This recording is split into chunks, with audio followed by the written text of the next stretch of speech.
Musyrik itu nggak paham seperti apa, nggak jelas. Nah, itulah. Jadi jangan terburu-buru. Kita tiap hari sembahyang, bawa tasbih, tapi kemusyrikan dalam diri kita. Sampai-sampai mengatakan, ikut saya, biar nanti di surganya bersama-sama. Sinting. Kemusyrikan itu ada dua macam.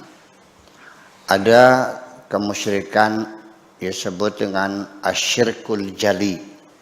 Kemusyrikan yang jelas.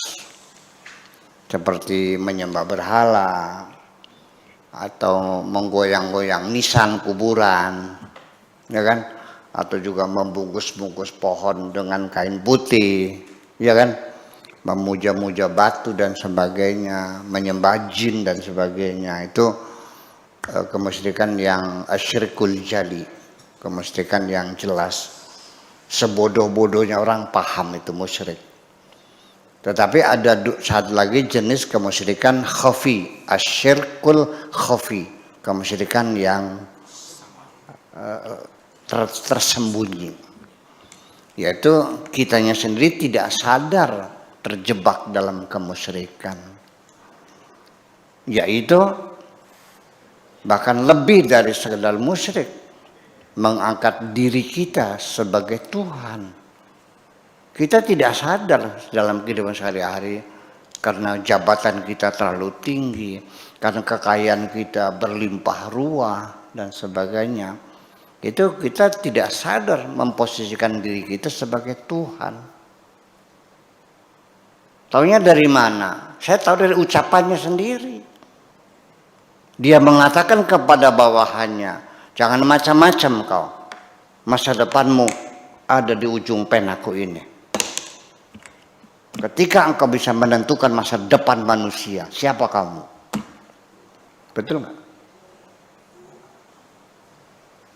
Kadang-kadang dia merasa lebih menentukan daripada Tuhannya. Memang awalnya dia nyumbang masjid. Besar nyumbangnya, 500 juta. Masya Allah. Nyumbang 500 juta, setengah miliar bikin masjid. Tapi setelah jadi, apa dia komentarnya? Kalau nggak ada gue, nggak bakal jadi masjidnya. Allah ada, ya biar ada juga tidak menentukan, yang menentukan aku. Kalau aku ada mesti jadi, kalau aku nggak ada mesti nggak jadi. Biar Tuhan ada, nggak ada urusan. Tiap hari diucapkan seperti itu. Kalau nggak gue tolongin, lu udah mampus dari dulu.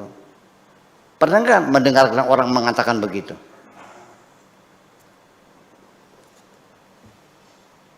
Iya kan? Sudah merasa dirinya paling kaya, tidak membutuhkan bantuan siapapun. Ya, sombongnya udah sampai ubun-ubun. Dia sudah memposisikan dirinya sudah sebagai Tuhan.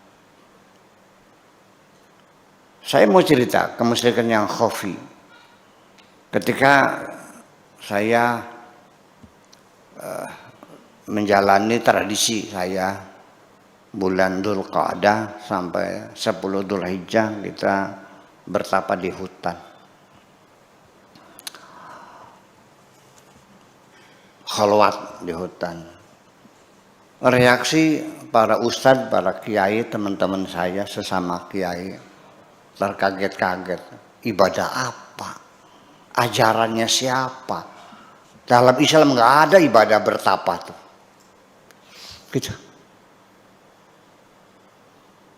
Terus lagi Pak Kiai Sakur sekolah di luar negeri 20 tahun, ijazah sekoper, segala macam ijazah dia punya. Ngapain di hutan-hutan? Tinggal usaha saja atau kerja dimanapun dia bisa menghasilkan uang banyak kok. Ngapain harus ke hutan-hutan? Itu komentarnya. Iya. Ngapain? Apa yang akan diperoleh bertapa di hutan? Usaha saja yang banyak, usaha yang rajin, bekerja apa saja, dapatkan uang yang banyak. Kalau sudah uangnya banyak, mah apa saja bisa kok. Daripada puasa-puasa cari kesaktian, bisa ngilang, bisa seluruh di air gitu, bisa mendem di dalam tanah gitu. Saya menjadi terkejut ketika banyak para kiai, para ustadz mengatakan kalau uang saya banyak, apa saja saya bisa melakukannya. Kenapa saya terkejut? Sekelas kiai, sekelas ustadz, dia meyakini ada sesuatu selain Allah yang apa saja bisa, yaitu uang. Musyrik nggak? Nah itu kan itu yang kemusyrikan yang tersembunyi semacam itu, yang tidak bisa dipahami kecuali oleh orang-orang yang otaknya cerdas. Kalau cuma berhala mah semua orang goblok juga paham musyrik itu.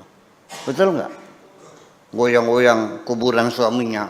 Wahai suamiku tolonglah aku. Masa nisan digoyang-goyang gitu. Minta-minta kepada mantan kepada suaminya di kuburan semacam itu. Itu orang bohong jelas. Jimat. Apa itu musyrik itu jimat? Masa ada menentukan? Ya Allah ya Rabbi. Jimat, wafak Ghazali, ya, Musallas, apa Imam Ghazali, itu musyrik, meyakini ada kekuatan selain Tuhan. Saya mau nanya, engkau pergi ke hutan, saya kasih jimat, oke? Pak Afkar, Pak Toto ke hutan juga, saya kasih pistol.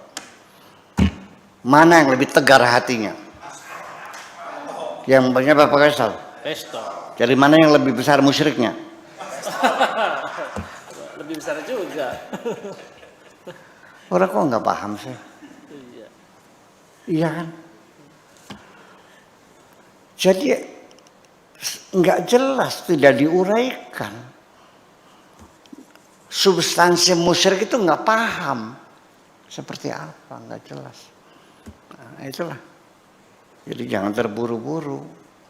Kita tiap hari sembahyang, bawa tasbih, tapi kemusyrikan dalam diri kita.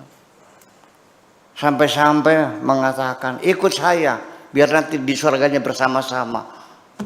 Sinting. Sejak kapan engkau meyakini masuk surga? Memang surga nenek moyangmu. Nah ini kan tidak beradab dan tidak sopan di hadapan Tuhan. Mengklaim. Makanya yang nurut sama saya biar nanti bisa masuk surga bareng-bareng.